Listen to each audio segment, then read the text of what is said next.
Very warm good morning, guys, and welcome for JavaScript and React course.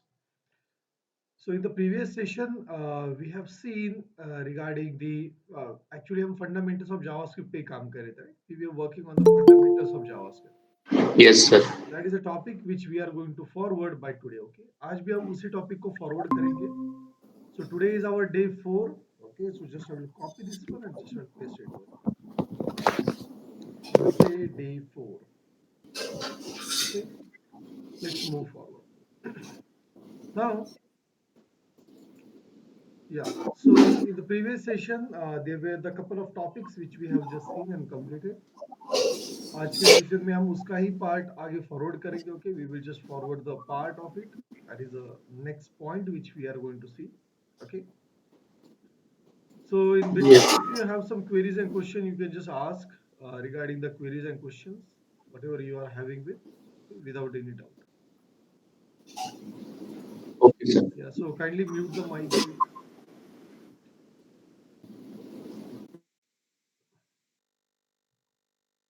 Okay. Okay. तर एक minute हा खाली मी desktop से join करा एक minute. Sure. Sure. No issue.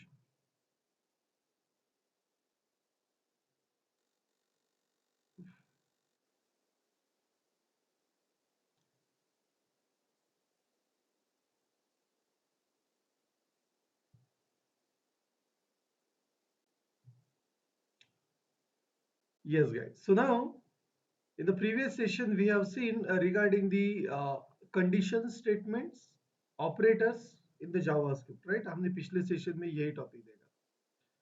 Now, in today's Yes, sir. session, we are going to see functions, arrays, and a method of arrays. Okay, तो हम array की कुछ methods भी देखने वाले हैं. So the agenda of today's session is to get an understanding of functions, arrays, and JS object. Okay. तो ये तीन टॉपिक की हमें अंडरस्टैंडिंग करके लेनी है. So these are the three topics which we are going to discuss. Now let's move towards the function. Okay, so चलिए function पे काम करते हैं. Let's see that what are the functions exactly and how to work with them. तो क्या होते हैं functions, ये कोई बता सकता है? What are the functions? क्या होते हैं फंक्शंस?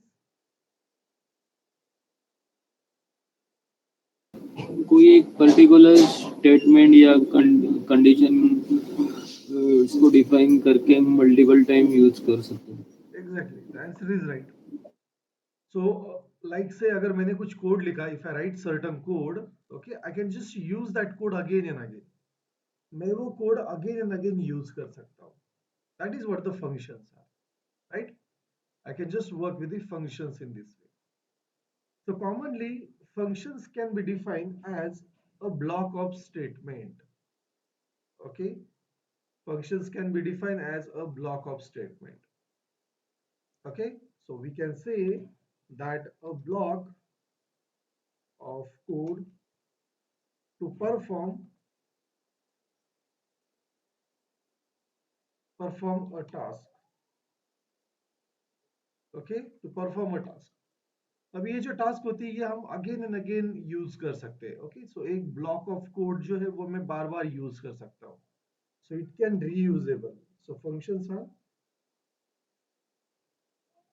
आर रीयूजेबल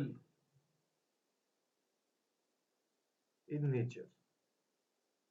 तो फंक्शंस में दो पार्ट होते हैं. एक को कहते हैं function definition. Okay, and the second is function call. एक होता है function definition and the second is a function call. Okay, second is a function call. तो जहां पे हम डेफिनेशन लिखते हैं, मतलब जब हम फंक्शन को लिखते हैं तब उसे हम फंक्शन डेफिनेशन कहते हैं. जब हम फंक्शन को बुलाते हैं तब हम उसे फंक्शन कॉल कहते हैं. So how to declare a function और how to write a function? So to write a function we use a function keyword. हम फंक्शन नाम का कीवर्ड यूज करते हैं.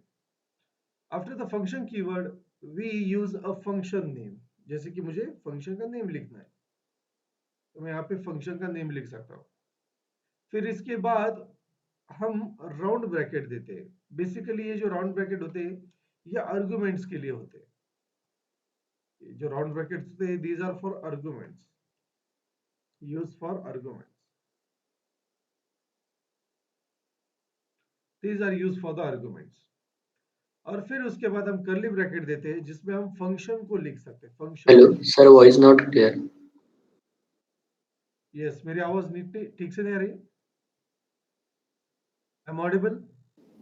हाँ sir. Yes, I'm audible, guys.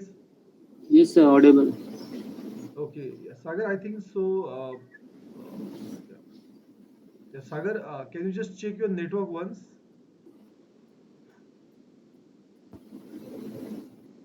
Yes. Yeah, so basically a function is a block of code to perform a task, okay? And functions are reusable in nature. Functions में दो functions में हम basically function definition लिखते हैं पहले, that is what a function code, और फिर हम उसे रन करने के लिए to run we say it as a function call. Function को लिखने के लिए आपको फंक्शन कीवर्ड यूज करना पड़ेगा, फिर फंक्शन का नाम, और एग्जैक्टली उसके बाद आपको राउंड ब्रैकेट यूज करने पड़ेंगे. Typically it is called as a argument. It's a argument. Then we are having the curly brackets, okay, in which we write a function code. So this is what a structure of function is. तो इसे basically कहते हैं function definition.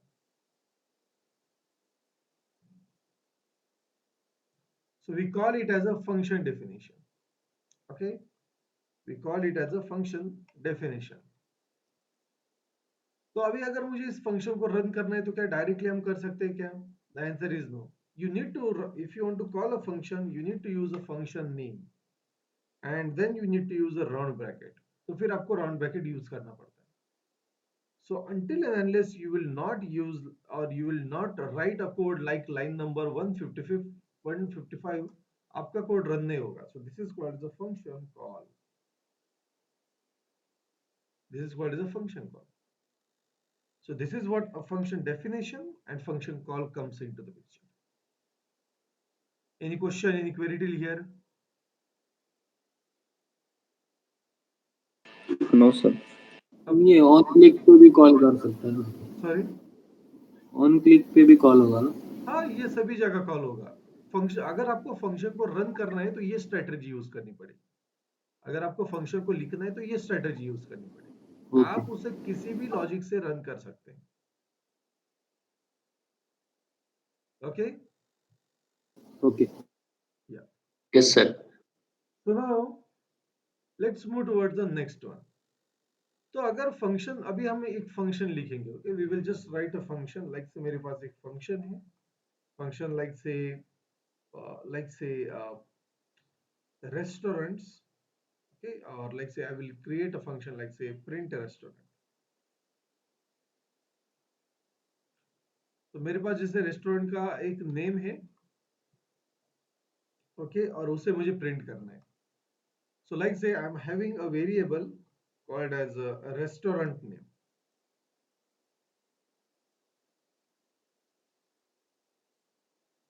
Okay, like say restaurant name is like say Hotel Green Cafe. And I just want to print it. तो function के अंदर आप उसे call करके प्रिंट कर सकते हैं. लाइक से मैं यहाँ पे रेस्टोरेंट नेम कॉल करूँगा, and then I can just run this function. तो फंक्शन को रन करने के लिए हम उसका नाम यूज करेंगे, like say print restaurant, and then I will use it. So if I run this code for a live server, you will see that it will give me a name of a restaurant. It will give me a name of the restaurant. Okay, so that will be a Hotel Green Cafe.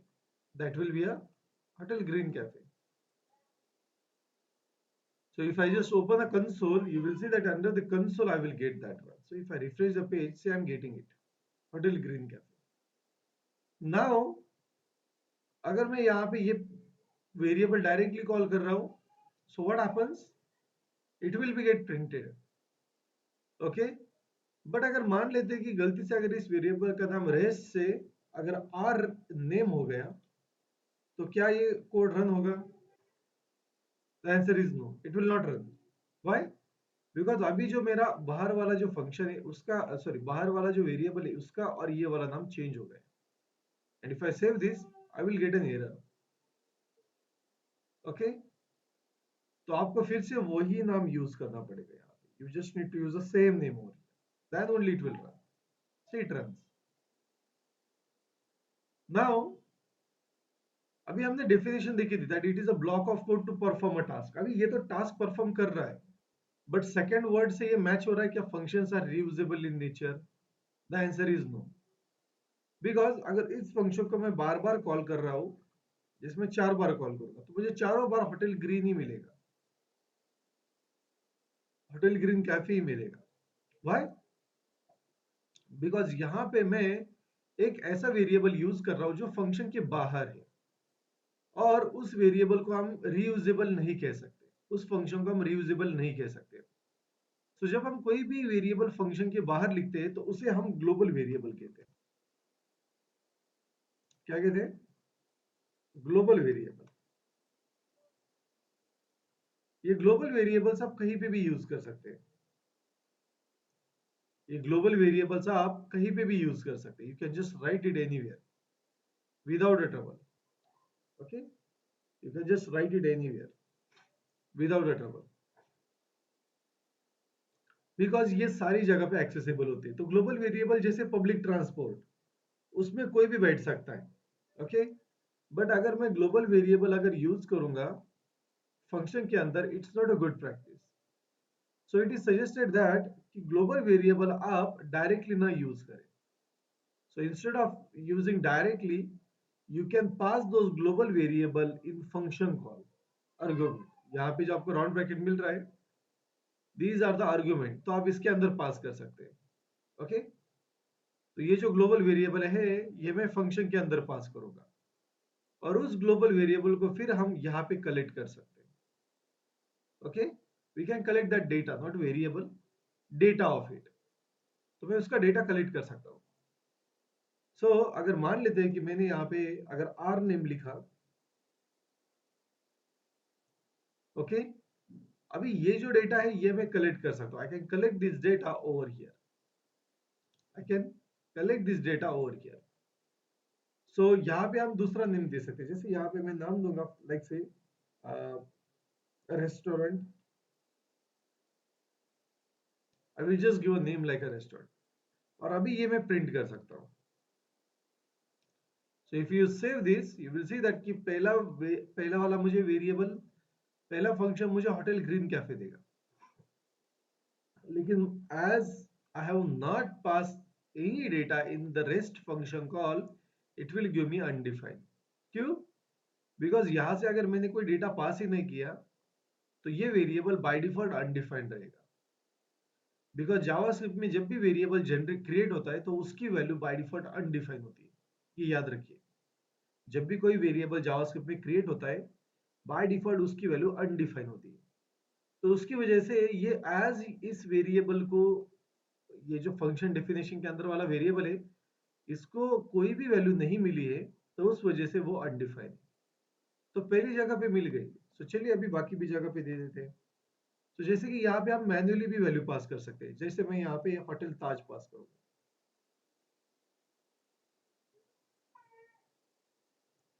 Okay, ये बाकी दो मैं remove कर दूंगा because I don't want to call it again again. And now you will see that कि एक ही function अलग अलग रेस्टोरेंट के नेम प्रिंट कर रहा है।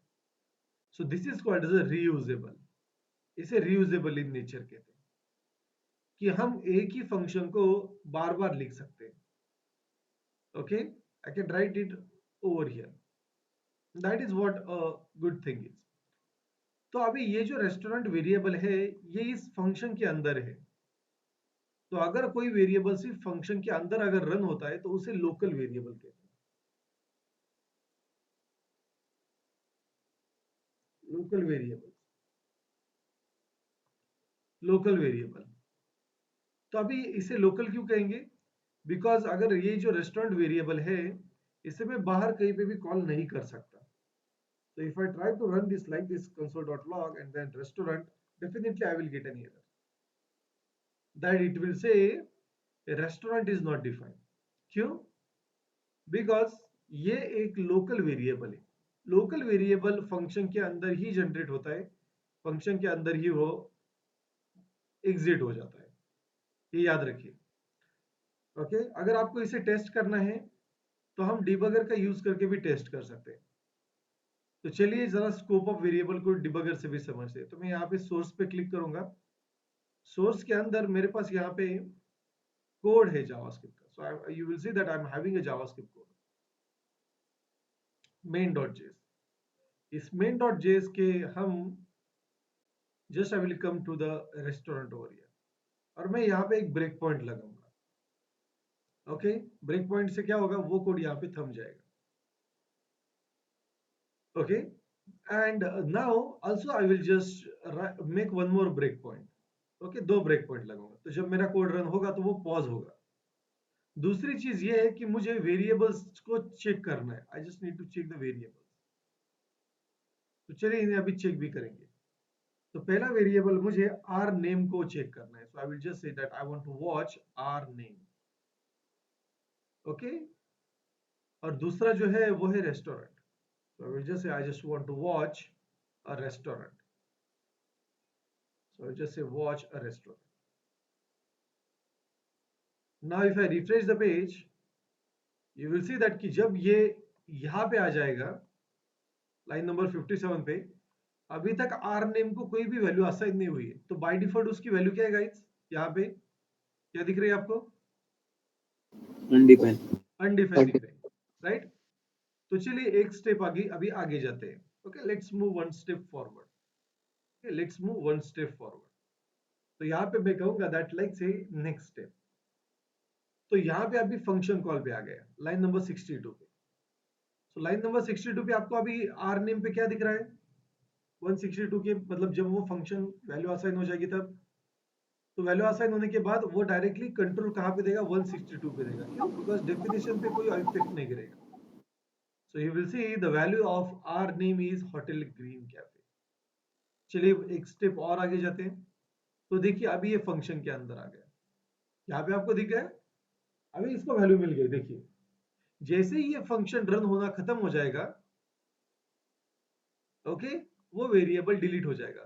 हो गया डिलीट, तो उसकी मेमोरी अभी निकल गई फिर से. तो जो लोकल वेरिएबल होते हैं उनकी मेमोरी तभी जनरेट होती है या फिर उन्हें मेमोरी तभी असाइन होती है जब वो फंक्शन कॉल होगा. अगर वो फंक्शन कॉल ही नहीं होता है तो वो उन्हें कोई मेमोरी नहीं रहेगी. सो अभी देखिए होटल ताज है, हो गया change, hotel Taj, it's done. So जो लोकल वेरिएबल होते हैं उनकी जो मेमोरी या फिर लाइफ होती है वो सिर्फ फंक्शन के अंदर ही होती है. जैसे ही फंक्शन खत्म हो जाएगा, वो लोकल वेरिएबल आपका मेमोरी जो है उसकी वो रिमूव हो जाएगी. So it will deallocate the memory. That is what the difference between local variable and global variable. That is the difference between local variable and global variable. तो local variables की जो memory होती है वो सिर्फ function के अंदर ही रहती है. ग्लोबल वेरिएबल की जो मेमोरी होती है वो हमेशा फंक्शन के बाहर या फिर फंक्शन के अंदर थ्रू आउट द जर्नी रहती है. तो आपने देखा होगा कि जब एक बार उसे मेमोरी मिल जाती है तो वो बाय डिफॉल्ट क्या हो जाता है, जैसे ही उसको मेमोरी मिल जाएगी ग्लोबल वेरिएबल को, तो उसको वैल्यू अनडिफाइंड मिलती है जब तक उसको नई वैल्यू असाइन नहीं होती. ओके, तो ये चीजें याद रखिए. तो लोकल वेरिएबल का भी वैसे ही रहता है. जब फंक्शन कॉल होगा अगर उसे कोई वैल्यू ही नहीं रहती तो वो बाय डिफॉल्ट क्या होता है, बाय डिफॉल्ट क्या होता है, उसको जो वैल्यू होती है वो अनडिफाइंड होती है. ये चीजें याद रखिए, it's very important. Doubt. Yes please. हाँ सर, वो डिबगर एक बार वो फिर से चलाइए ना, वो एक बार खाली. ओके, डाउट था वो 157 और तो डिबगर में आपको ब्रेक पॉइंट लगाने पड़ते हैं. बराबर. जैसे स्पीड ब्रेकर रहते हैं वैसे आप बराबर. ब्रेक पॉइंट लगाओ. तो जैसे मैंने दो ब्रेक पॉइंट लगाए, एक ओके. फंक्शन के बाहर लगा, एक फंक्शन के अंदर लगा. ओके, बराबर. And then you can add a watch. अभी मुझे दो वेरिएबल्स पे वॉच करना है, मतलब मुझे उसका डेटा चेक करना है, तो हम यहाँ पे वॉच लगा सकते हैं.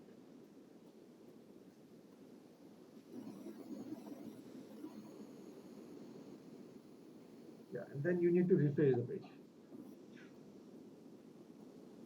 Yes. तो स्टेप बाय स्टेप अगर आपको जाना है तो आप यहाँ पे नेक्स्ट स्टेप कर सकते हैं F9. ओके तो बाय डिफॉल्ट इस वेरिएबल को वैल्यू अभी तक नहीं है, बिकॉज जब तक मैं नेक्स्ट लाइन पे नहीं जाऊंगा तब तक ये वैल्यू असाइन नहीं होगी. That is what the true fact is. Then it will get that and then it will call a function. It will just call a function. जैसे फंक्शन कॉल होगा रेस्टोरेंट को मेमोरी मिल जाएगी and then you will see the memory. जैसे function run होता खत्म हो जाएगा उसकी मेमोरी रिमूव हो जाएगी. It is been remove. पहले एक डाउट था, अभी मैं पहले 157 पे आ गया बराबर, उसको ब्लैंक था, फिर वो फंक्शन रन होगा 162 पे मूव होगा ना फिर. Yes yes yes. फिर वो फंक्शन डेफिनेशन कभी भी रन नहीं होती है जब तक आप कॉल नहीं करते हो. तो ओके ये तो जो 3 लाइन का कोड है ये तभी रन होगा जब आप फंक्शन कॉल करते हो. तो कंट्रोल डायरेक्टली लाइन नंबर 157 से 162 पे जाता है. ठीक है, फिर बाद में वो फिर से 159 पे गया. हाँ, बिकॉज फंक्शन का कॉल हुआ ना. जैसे ओके फंक्शन का कॉल हुआ तो ये फिर से 158 पे आ जाता है. 158 से ये रन होना शुरू हो जाता है. 158, 159 और 160 फिर से वो खत्म हो जाएगा बिकॉज ये फंक्शन डेफिनेशन है. जैसे ये खत्म हो जाता है वो फिर से लाइन नंबर 162 पे आ जाएगा. 162 से अभी वो 163 पे जाएगा. फिर से ये फंक्शन कॉल होगा. फिर से ये फंक्शन कॉल होने के बाद ये फिर से एक बार 158 पे जाएगा. तो जितनी बार आप फंक्शन कॉल करोगे कंट्रोल वो उस लाइन को पास हो जाता है. मींस अभी आपने फंक्शन 157 के बाद 162 पे आया, फिर उसका फंक्शन कॉल उसमें आर नेम का जो वैल्यू था होटल ग्रीन कैफे हुआ बराबर. Yes yes. फिर बाद में अपने सेकंड टाइम उसको नेक्स्ट किया, फिर वो वाला वैल्यू प्रिंट हुआ रेस्टोरेंट वाला ना. या तो उसने वही फंक्शन कॉल किया. यही फंक्शन कॉल करता है ना वो. दो बार किया, खाली वो रेस्टोरेंट का लोकल वैल्यू असाइन हुआ फिर बराबर. Yes yes. In this way. Okay okay. Okay. Good. Yeah, so this is what logic is. Okay, तो debugger से आप किसी को भी दिखा सकते हैं चीजें. Okay, so like if anybody asks you regarding the development at the time of development, you can work with the debugger. Okay, it's very precious to just work with the debugger because debugger आपको एक way देता है. Okay, just I will refresh the page. Good to go. Fine. So this is what local and global variables are. Okay. अभी अगर मान लेते कि यहाँ पे मैं प्रिंट कर रहा हूँ लाइक से प्रिंट रेस्टोरेंट और मैंने अगर उसमें कुछ भी पास नहीं किया तो ऑब्वियसली मुझे लास्ट वैल्यू क्या आएगी? Undefined. Undefined. तो अगर मुझे अनडिफाइंड नहीं लानी है तो हम डिफॉल्ट वेरिएबल दे सकते हैं. हम क्या कर सकते हैं? डिफॉल्ट वेरिएबल दे सकते हैं. जैसे कि यहाँ पे अगर मैं फंक्शन में कुछ पास ही नहीं कर रहा हूँ तो मुझे अनडिफाइंड नहीं चाहिए. तो आप क्या कह सकते हैं? आप ऐसा बोल सकते हैं कि अगर फंक्शन के कॉल में कुछ भी अगर पास नहीं किया तो ये जो वेरिएबल रहेगा फंक्शन डेफिनेशन में उसे बाय डिफॉल्ट एम्प्टी वैल्यू होनी चाहिए. क्या लिखा मैंने? बाय डिफॉल्ट एम्प्टी वैल्यू होनी चाहिए. तो अभी आपको अनडिफाइंड नहीं आएगा. ओके. बिकॉज अगर मैंने पैरामीटर पास किया तो हाई प्रायोरिटी इसकी रहेगी. अगर मैं पैरामीटर पास ही नहीं कर रहा हूं तो बाय डिफॉल्ट ये वैल्यू असाइन होगी. तो that is called the default parameter. Yes, sir. Which is very very important. So अभी यहाँ पे जब हम फंक्शन कॉल करते हैं तो इस वाले पैरामीटर को हम एक्चुअल पैरामीटर कहते हैं. फंक्शन कॉल में जो पैरामीटर होते हैं उसे एक्चुअल पैरामीटर कहते हैं. ओके. और फंक्शन डेफिनेशन में जो पैरामीटर होते हैं उसे फॉर्मल पैरामीटर कहते हैं.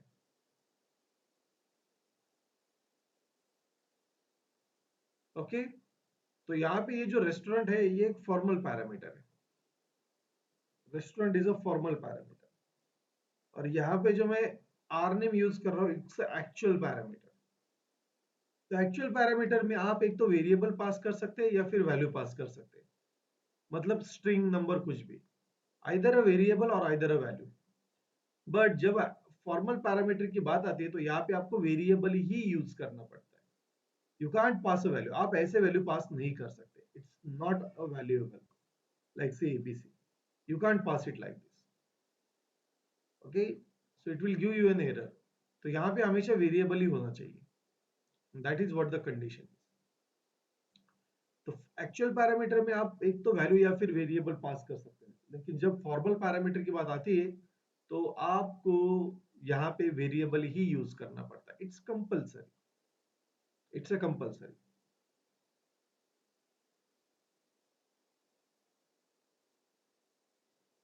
Okay, any question, any query?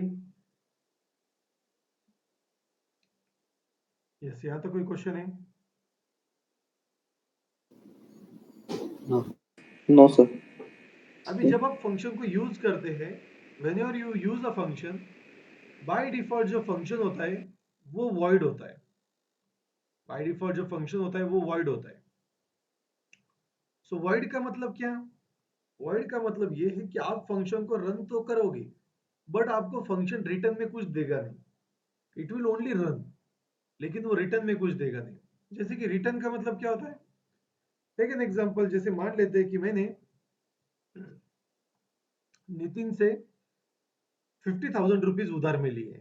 Okay, I have taken 50,000 rupees from Nitin, और मैंने नितिन से कहा कि मैं 10 दिन में आपको रिटर्न कर दूंगा. तो 10 दिन के बाद मैं वो जो 50,000 रुपीज थे मैंने नितिन को रिटर्न कर दिए. सो एक बार मैंने रिटर्न को वो रिटर्न कर दिया. अभी नितिन मुझे फिर से वो पूछ सकता है क्या कि मुझे 50,000 रुपए चाहिए? The answer is no. So once money is returned to Nitin, he will not ask me, or he will not again force me to give him a money. Okay, he will not force me. He will not say that कि मुझे आप पैसे दीजिए, because मैंने उन्हें return किए. तो by default अगर मान लेते हैं कि फंक्शन अगर रिटर्न नहीं करता है तो वो वॉइड होता है by default. A type is a void. Okay, void मतलब कुछ भी रिटर्न नहीं करना. बट अगर मान लेते यही रेस्टोरेंट का जो नेम था ये मुझे रिटर्न करना है, तो हम रिटर्न नाम की कीवर्ड यूज कर सकते हैं. ओके, और इसके आगे आप कुछ भी पास कीजिए. जैसे मैं यहाँ पे रेस्टोरेंट नाम पास करूंगा, तो लोकल वेरिएबल की वैल्यू आप आउटसाइड द फंक्शन दे सकते हैं. जैसे कि मैं यहाँ पे लोकल वेरिएबल लिख रहा हूँ, तो ये मैं आउटसाइड द फंक्शन दे सकता हूँ. ओके, तो अभी ये जो फंक्शन है ये वर्ड नहीं है, ये स्ट्रिंग टाइप है. मतलब अभी ये जो फंक्शन है ये रिटर्न में भी कुछ देगा, और ये रिटर्न में कौन सा डेटा टाइप की वैल्यू देगा? It will give you a string data type. It will give you a string data type. तो यहाँ पे भी आपको दिखेगा that restaurants you need to pass a string. A restaurant you need to pass a string. Okay, restaurant you need to pass a string, and in return it will give you a string. अगर मैं यहाँ पे अगर 1 लिखता हूँ, and if I save this, तो आप देखोगे कि that it will say कि रेस्टोरेंट में आपको एक रेस्टोरेंट पैरामीटर पास करना है जो स्ट्रिंग टाइप का है. ओके, बट रिटर्न में आपको नंबर मिलेगा. इस फंक्शन से रिटर्न में क्या मिलेगा? नंबर मिलेगा. अगर इसी को अगर मैं ट्रू करता हूं, so it will say that कि ये जो वेरिएबल, ये जो फंक्शन है, इसको आप स्ट्रिंग पास करोगे और ये रिटर्न में आपको बुलियन वैल्यू देगा. अगर मान लेते कि मैं एरे पास करता हूं जो आगे चल के हम देखने वाले हैं, तो इट विल से दैट कि रिटर्न में आपको एरे मिलेगा. Okay, it will just give you an array in return. So that is what the logic is. तो अगर मान लेते यहाँ पे मैंने अगर रेस्टोरेंट पास किया, तो ये मुझे रिटर्न में स्ट्रिंग देगा. Okay, see, it will give me a return in string. You can check it over here also. It will give you a string. Now the question comes over here is that कि अगर return कर रहा हो तो इसे हम collect भी कर सकते हैं. जैसे मैंने नितिन को 50,000 रुपए दिए तो उसने कलेक्ट किए, तो उन्होंने कलेक्ट कर लिया. तो यहाँ पे हम उसे कलेक्ट भी कर सकते हैं. जैसे कि एक वेरिएबल के अंदर मैं उसे कलेक्ट करूंगा. जैसे कि मैं लिखूंगा यहाँ पे अंडरस्कोर नेम, कुछ भी लिख सकता हूँ मैं यहाँ पे. And now I can use it, or I can print this one.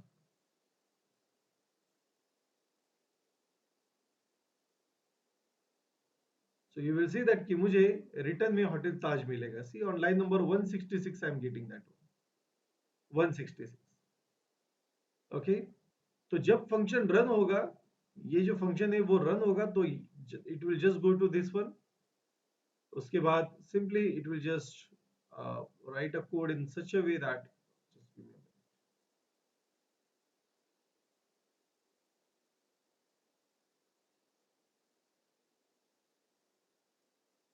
Yeah. So function will make a return. जैसे ही function return करेगा तो वो वैल्यू हम function के बाहर कलेक्ट कर सकते हैं. We can collect that value. तो यहाँ पे मैंने सिंपली फंक्शन को कॉल किया. ओके, वो वेरिएबल यहाँ पे गया. Then it have printed and the last was the return. तो रिटर्न करने के बाद वो वैल्यू यहाँ पे स्टोर हो जाएगी. तो जब कोई फंक्शन रिटर्न करता है तो उसकी वैल्यू हम कलेक्ट कर सकते हैं बाहर.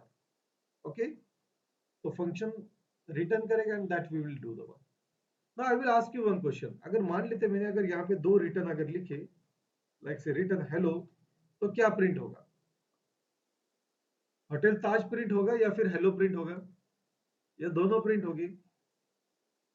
और I will have a error.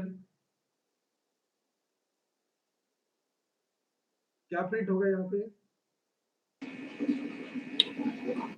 Hotel Taj print होगा या फिर होटल ताज, या फिर हेलो प्रिंट होगा, या फिर दोनों प्रिंट होंगे, या फिर एरर आएगा? क्या होगा? May be error. Maybe error. Okay. Yes. So basically it will only print the first return. Okay. जैसे मान लेते मैंने अगर नितिन को 50,000 रुपए दे दिए, तो क्या वो फिर से मुझसे मांग सकते हैं क्या? Answer is no, right? एक बार अगर आपने रिटर्न कर दिए चीज, तो आप फिर से वही चीज वो पर्टिकुलर मेंबर नहीं मांगेगा, वो पर्टिकुलर पर्सन नहीं मांगेगा आपसे, राइट? तो फंक्शन में भी वैसे होता है. एक बार अगर आपने रिटर्न कर दिया, if you return once, then you will have no effect. See यहाँ पे अगर मैंने माउस लेके गया तो it will say unreachable code detected. मतलब ऐसा कोड आप लिख रहे हो जो रीचेबल नहीं है, बिकॉज उसके पहले ही फंक्शन रन हो गया है. उसके पहले क्या हुआ? फंक्शन रन हो गया. Okay, so it will ask me to remove this code. If I say remove, it will be get removed. So if I save this, still you will see that I will get the same output. That is a hotel task. ये एक ही बार print होगा. देखिए line number 16 है, एक ही बार run हो गई है. Okay, it is been run once only. So एक बार अगर आपने रिटर्न कर दिया तो वो एक ही बार रिटर्न होता है. That is what the function strategy comes into the picture. So these are the function guys. कि एक फंक्शन कुछ इस तरीके से होता है. यस, किसी के पास कोई क्वेश्चन है फंक्शंस के एसोसिएटेड? सर मुझे आप कीजिए. नितिन कंटिन्यू. नहीं आप कीजिए. Thank you.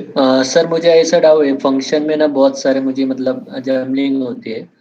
सो मुझे कहना ऐसा है कि समझो कभी अपन रिटर्न फंक्शन के बाहर लिखेंगे, कभी कंसोल बाहर लिखेंगे, कि वार की जगह पे लेट यूज करेंगे, कॉन्स्ट यूज करेंगे, वो टाइम पे कैसा आउटपुट आ सकता है, क्या मतलब शो कर सकता है? हम आगे चल के देखेंगे जब हम वैर और कॉन्स्ट क्योंकि यूज करेंगे. फंक्शन में मैं फंक्शन यूज करता हूँ उस टाइम पे मुझे बहुत सारे मिस्टेक मेरे से होते हैं. तो वो टाइम ये मतलब ये तो समझ आया सर, बट वो जो अभी डाउट है मेरा, वो जब हम फंक्शन वैर कीवर्ड यूज करेंगे, sorry, when let we are और going to learn const. the let, const and var, then I will explain you कि ओके वेरिएबल का सर. यूज करने के बाद क्या इफेक्ट होगा, लेट का यूज करने के बाद क्या इफेक्ट, क्या सिनेरियो हो सकता है. तो हम वो वहां पे डिस्कस करेंगे. Okay sir, no problem. Yes, because वो टॉपिक हमने लिया नहीं अभी तक. Okay sir. यस, और कोई क्वेश्चन है? नितिन. हाँ सर. नितिन कंटिन्यू. वो आपने बोला एक बाय डिफॉल्ट जो फंक्शन होता है वो वॉइड होता है, बराबर? Yes yes. और दूसरा क्या वर्ड यूज किया आपने जो रिटर्न में? So like whatever value you will give, that will be a return. Okay, दूसरा रिटर्न. और अगर आपने 165 पे वो वेरिएबल में फंक्शन को असाइन किया, बराबर? हाँ, यहाँ पे मैंने फंक्शन को असाइन किया है क्योंकि वो रिटर्न किया था आपने इसके वजह से. Yes yes. अगर वो रिटर्न नहीं लिखता है तो क्या होगा फिर? एरर अगर देगा। आप कुछ भी नहीं लिखते हो तो कुछ भी नहीं होता है। नहीं 165 ओके है, हाँ 165 और मैं अगर 161 को कमेंट करता तो क्या होगा फिर? हाँ, so in that case it will have nothing, ये आपको रिटर्न में कुछ भी नहीं देगा, it will say undefined in that case, okay, अगर बिकॉज रिटर्न करते हैं तो उसको हम वेरिएबल में वो फंक्शन असाइन कर यस सकते यस हैं, यस हाँ? उसकी वैल्यू उसमें आ जाएगी। ओके, आई एम सॉरी, या so we are actually calling this function, right? तो हम यहाँ पे कॉल कर रहे हैं, तो कॉल करने के बाद अगर कुछ रिटर्न ही नहीं हो रहा है, in that hmm, case it will have nothing.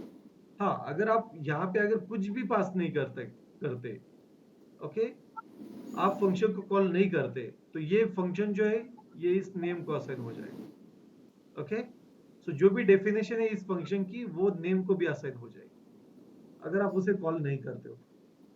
But अगर आप उसे कॉल करते हो और उसमें अगर रिटर्न है तो बाय डिफॉल्ट आपको अनडिफाइंड है। नहीं अभी ये ब्रैकेट में हमने लिखा होटल ताज हटाएंगे तो आउटपुट कुछ भी नहीं आएगा क्या फिर? यहाँ पे अगर आपने हटा दिया हाँ तो कंसोल में यहाँ पे आपको एम्प्टी आएगा, this one will be the default value. Okay, okay, अगर आपने यहाँ पे कुछ भी पास नहीं किया तो यहाँ पे उसे एम्प्टी डिफॉल्ट वैल्यू असाइन होगी and that will be get printed only. But जैसे कि ये फंक्शन कुछ भी रिटर्न नहीं कर रहा है तो यहाँ पे वैल्यू आएगी ही नहीं। सर 166 पे भी एम्प्टी वैल्यू आ जाएंगी ना उसकी फिर? यस, यहाँ पे आपको एम्प्टी नहीं आएगी ना, अनडिफाइन आएगी। रन करके देखते हैं, हाँ यस, अनडिफाइंड। दिख रहा है? अनडिफाइन आएगी, क्यों? 166 पे, बिकॉज आप कुछ रिटर्न ही नहीं कर रहे हो ना। ओके, जैसे मान लेते कि मैंने नितिन को कहा कि like just meet me at the Swargate. Okay, मुझे आप स्वारगेट पे मिली तो वहां पे मैं आपको पैसे देता हूँ, लेकिन अगर मैं आया ही नहीं तो नितिन को पैसे मिलेंगे क्या? The answer is no. So he will have a undefined, उसके पास कुछ भी नहीं रहेगा, ना बैग है ना पैसे, that's it, right? Okay. Okay sir. Yes, okay, so that is what a scenario is. Okay, तो यहाँ पे ये बात आपको समझनी लेनी चाहिए, that is very important. Fine, so now,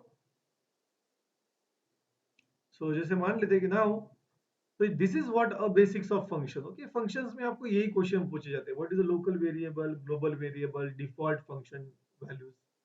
okay, what is the actual parameter, formal parameters, what is the return type. तो आपको ये पता होना चाहिए कि बाय डिफॉल्ट क्या टाइप होती है फंक्शन की, रिटर्न करने के बाद कैसे चेंज हो सकती है। सो ये चीजें आपको पता होनी चाहिए, that how to use it, it's very very important. Now let's move towards the next concept, which is very very interesting and one of the important concept of your entire curriculum, that is the array. सबसे important concept है array. Array is the heart of JavaScript. Okay, सबसे important array है। तो अगर आपको array समझ में आते हैं तो आपको पूरी JavaScript आप यूज कर सकते हैं। अगर आपको array समझ में नहीं आते तो आप JavaScript पे ज्यादा काम नहीं कर सकते। That is what the scenario is. तो by default आपको array बहुत ही अच्छी तरीके से आनी चाहिए। Okay, you must go with the array in a very clean and proper way. तो चलिए समझते हैं क्या होते हैं array. Yes, so who can tell me what is array? Array is a ordered collection of elements. Okay, array is a Ordered मतलब order collection of elements. order collection. हाँ. So array is a collection of data to store a memory location. Collection of data. Okay, तो क्या हम सिर्फ order में data store कर सकते हैं, लाइक से 1 2 3 4, या फिर ऑर्डर नहीं भी हो तो भी डेटा स्टोर कर सकते हैं? सर ऑर्डर नहीं भी हो तो भी डेटा स्टोर कर सकते मतलब मैं कैसे भी डेटा स्टोर कर सकता हूँ, राइट? तो इसमें ऑर्डर इंपॉर्टेंट नहीं हैं। है। जैसे कि मैं 10 भी दे सकता हूँ, 0 40 सॉरी 45, उसके बाद जैसे कि 6, कुछ भी दे सकता हूँ। Now yes, so basically the array is a collection of data, collection of data. Okay sir. Okay, तो आप array में कैसे भी डेटा पास कर सकते हैं। in JavaScript, in array you can have same or different type of data. Okay remember, you can have same और different type of data. इसका मतलब क्या है कि एक एरे के अंदर आप वेरिएबल भी लिख सकते हो, सॉरी किसी भी वेरिएबल, मल्टीपल वेरिएबल या फिर मल्टीपल डेटा टाइप्स लिख सकते हो। डेटा टाइप का डेटा पास कर सकते हो, लिख सकते हो नहीं, पास कर सकते हो। तो एरे को कैसे डिक्लेयर कर सकते हैं हम? So the to declare the array we use a very simple syntax structure, like say I will say array. अभी पहले क्या था, जैसे कि like say if you guys were before the just give me a minute guys. Okay guys, so I am sorry for the interrupt. Good.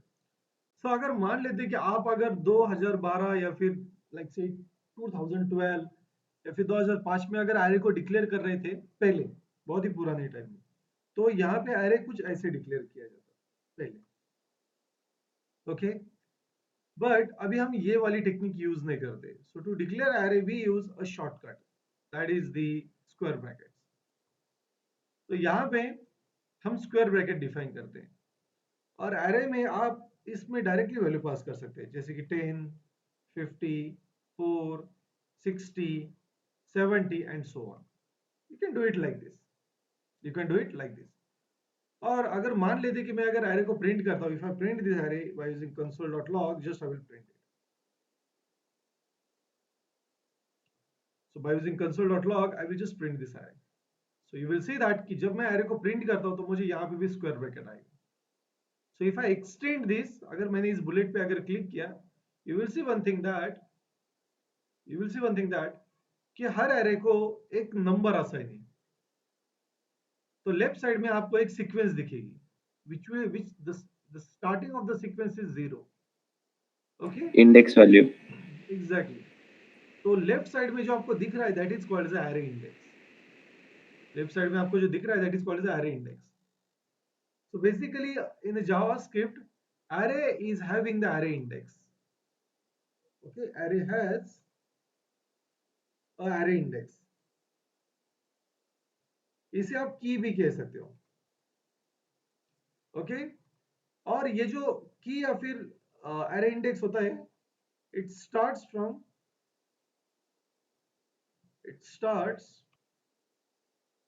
From 0। Now अभी ये तो हम खुद नहीं लिख रहे, so the index are auto generated, index are auto generated,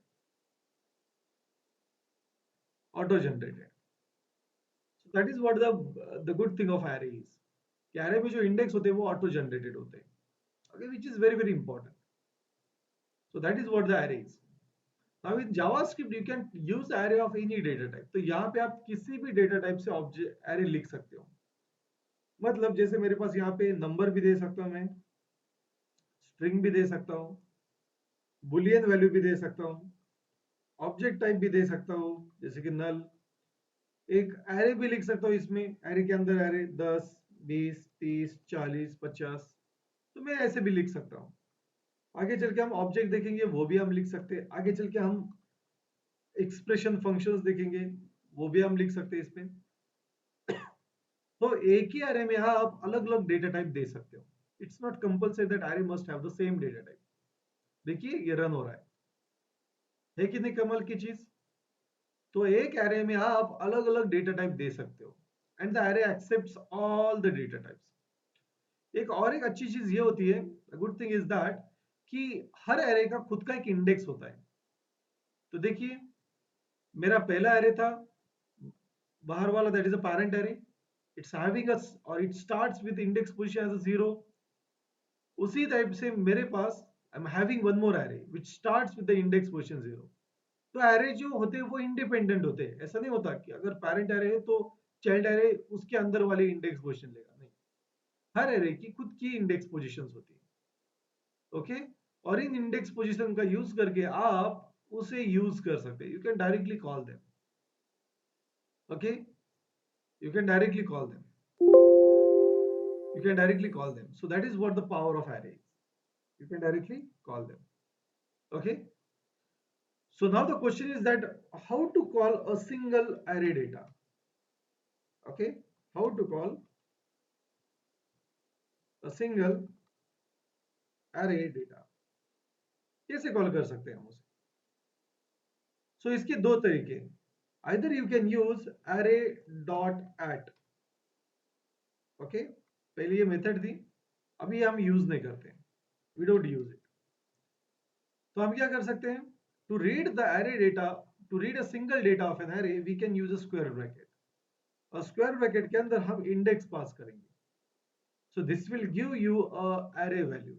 So if I just use like say console.log and if I try to print it, अभी यहाँ पे जो मैंने इंडेक्स पास किया है, मुझे यहाँ पे एक्चुअली नंबर पास करना पड़ेगा। तो एरे 0 से स्टार्ट होता है। इसका मतलब क्या है? इसका मतलब ये है that this is 0, 1, 2, 3, 4, 5, 6. So I will just have this one. Okay, I'm just having this one. So now the thing is that कि अगर मान लेते हैं मुझे अगर यहाँ पे नल को कॉल करना है, तो मुझे क्या नंबर पास करना पड़ेगा? If I want to call null 3, sorry, 0, 1, 2. exactly, मुझे 3 को कॉल करना पड़ेगा, because that then only I can just get a null. See, I will get a null. तो अगर मान लेते हैं कि मुझे अगर एरे को कॉल करना है, तो मुझे क्या इंडेक्स पास करना पड़ेगा?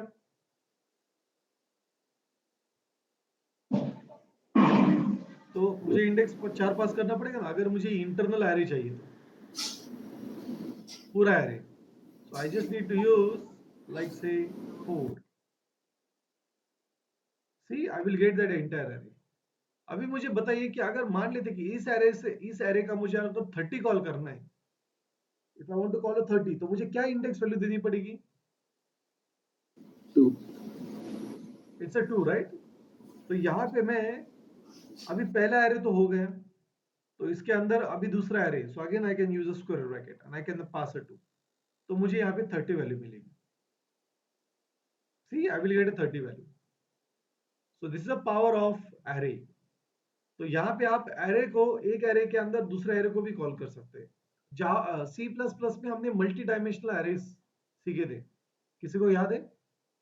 Multi dimensional array, matrix, matrix पता है? yes. तो वो जो मैट्रिक्स का कंसेप्ट है, यहाँ पे भी वो यूज कर सकते हैं, एरे के अंदर एरे। ओके, तो we can just define the dimensions of. तो जैसे कि यहाँ पे मैं 4, 4, 3 यूज कर रहा हूँ, सो फोर्थ इंडेक्स प्लस इसके अंदर वाला third index, so that is what is the matrix, and in that way you can just use। तो यहाँ पे आप मल्टी डायमेंशनल एरे भी लिख सकते हैं, कितनी भी बड़ी लेवल हो वो भी लिख सकते हैं। फिर से एक एरे के अंदर मैं एक और एक एरे लिख सकता हूँ, जैसे कि यहाँ पे मैं लिखूंगा 100, 200 एंड 300। तो अभी अगर मान लेते कि मुझे अगर यहाँ पे 300 को कॉल करना है, तो कैसे यूज करूंगा मैं? तो पहले तो मैं पेरेंट एरे को कॉल करूंगा। इसका पेरेंट एरे कौन है? ये वाला। तो ये एक्चुअली फोर्थ इंडेक्स पोजीशन पे, I will just say array of 4। फिर ये जो अंदर वाला एरे है, इसके थर्ड पोजीशन पे इंटरनल एरे है, so I will just say array of 3। और मुझे ये 300 कॉल करना है, तो इसकी जो पोजीशन है वो है 2, so I can just call it like this. So I can say array of 4 of 3 of 2 will give me the value of 300. If I save this, you will see that it will give me a value of 300, because पहले array था, उसके index position 4 था, उसके बाद दूसरा array उसका index position 3 था, और फिर नेक्स्ट जो था उसका इंडेक्स पोजीशन 4 था। So in this way you can just handle it. So array of 4 of 3 of 2. So this is what the logic is. Okay.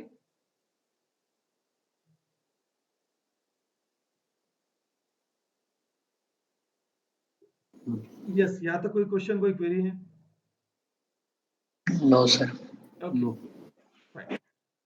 So I am winding off my one batch. Okay. इस 25 तारीख को मेरी अभी एक batch खत्म हो जाएगी। So probably from 31st we will have a batch. Okay. हमारी जो बैच है वो हम इवनिंग को भी लेंगे, सैटरडे संडे। ओके, तो हमारे रेगुलर टाइम तो रहेंगे ही, Monday, Wednesday and Friday, but हम एक्स्ट्रा टाइम भी लेंगे, that is Saturday on Sunday, okay, in the evening. Cool. So yeah, this is what the part of today's session. I will stop the recording.